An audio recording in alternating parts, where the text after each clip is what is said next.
Sir, वरिष्ठ कांग्रेसी नेता शशि थरूर साहब की उन्हीं की पार्टी के अंदर फिर से क्रिटिसिज्म हो रहा है। इस बार जो उनका विजिट जम्मू कश्मीर में था, वहाँ पे वो लेफ्टिनेंट गवर्नर से मिले और उन्होंने वहाँ पे ऐसा कहा कि it is encouraging to see the progress that Kashmir is progressing towards normalcy. अब वहाँ की लोकल यूनिट कह रही है कि कश्मीर के लोगों की भी इच्छा थी आप उनसे आते, उनसे मिलते और ग्राउंड रियलिटीज़ को समझते, क्योंकि कश्मीर के लोग आज भी स्टेटहुड के लिए लड़ रहे हैं। देखिए, जिम्मेवार विपक्ष का काम होता है सरकार की अच्छी चीज़ों की सराहना भी करना, और सरकार जो कोई बड़े निर्णय लेती है, जो पूरी जो कहते हैं एक तरीके से कश्मीर की कहानी जिसने बदल दी 370 और 35 को हटाने का, तो उसके साथ प्रतिपक्ष को खड़ा होना चाहिए था। पर ये तो वही पार्टी से आने वाले लोग हैं जो आज शशि थरूर का विरोध कर रहे हैं, जिन्होंने 2019 में जब 370 और 35 से हटा था, तो राहुल गांधी ने जब बयान दिया था कि कश्मीर अशांत हो रहा है, तो पाकिस्तान ने यूएनओ में जो डॉक्ट्रिन जमा किया था उसमें ये उनके बयान को कोट किया था। तो मुझे लगता है ये इररिस्पॉन्सिबल विपक्ष हो गया है। सब अच्छी चीज़ों की सराहना कीजिए ना। अटल बिहारी वाजपेयी जी चट्टान की तरह इंदिरा गांधी जी के साथ खड़े थे जिस समय 1971 का भारत पाकिस्तान युद्ध हो रहा था। ये होता है देश पहले की जो भावना होती है। नेशन फर्स्ट ये जानते ही नहीं है। कश्मीर बदल रहा है, कश्मीर के युवा जो है वो रोजगार चाहते हैं, कश्मीर में टूरिस्ट लौट रहे हैं जो वहाँ रोजगार का एक बहुत बड़ा साधन है।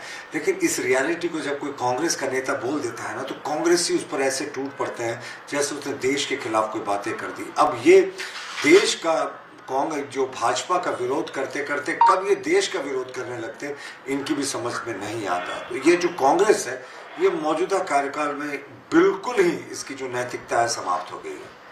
जेडीयू के सभी वरिष्ठ नेताओं ने एक स्वर में कल कहा है कि निशांत कुमार ही जेडीयू का भविष्य है।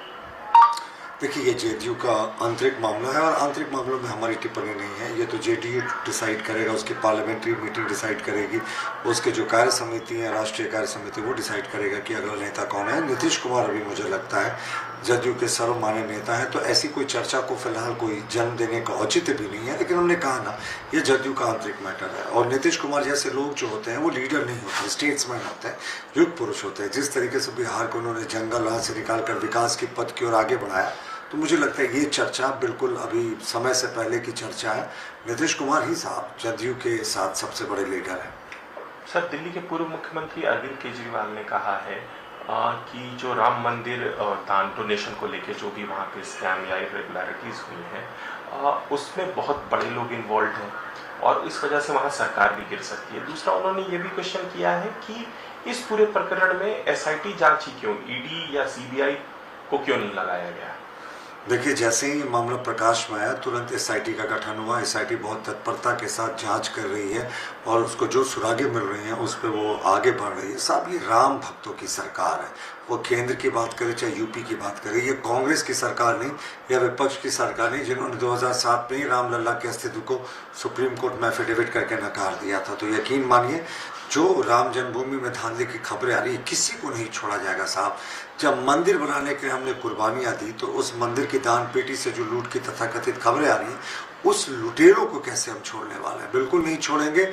एसआईटी जांच होगी, जरूरत पड़ेगी तो दूसरी एजेंसीज को भी इन्वॉल्व किया जाएगा। इंतजार करना चाहिए। पर ये तो अरविंद केजरीवाल वही है ना जो राम मंदिर जाने के नाम पे कतरा रहे थे।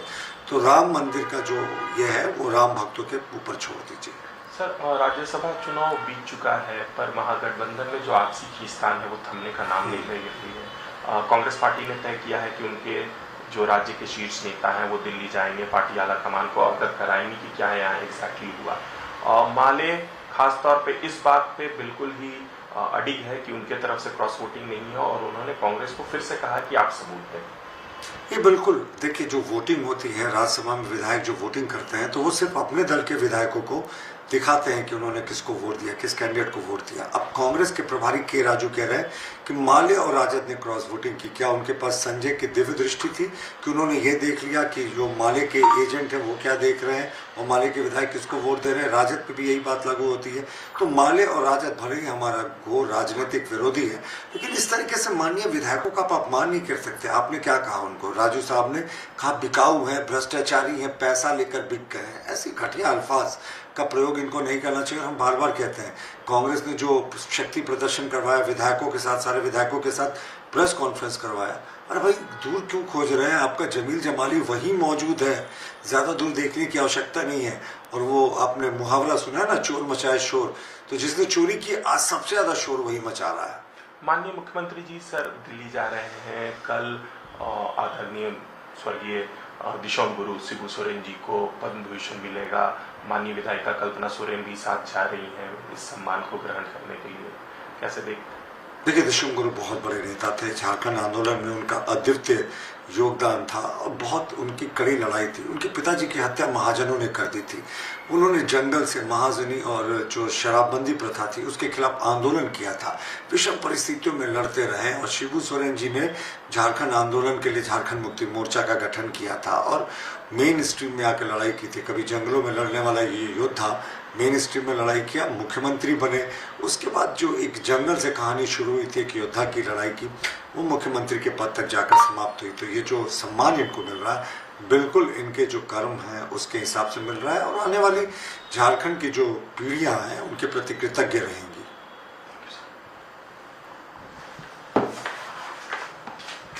आपने बोल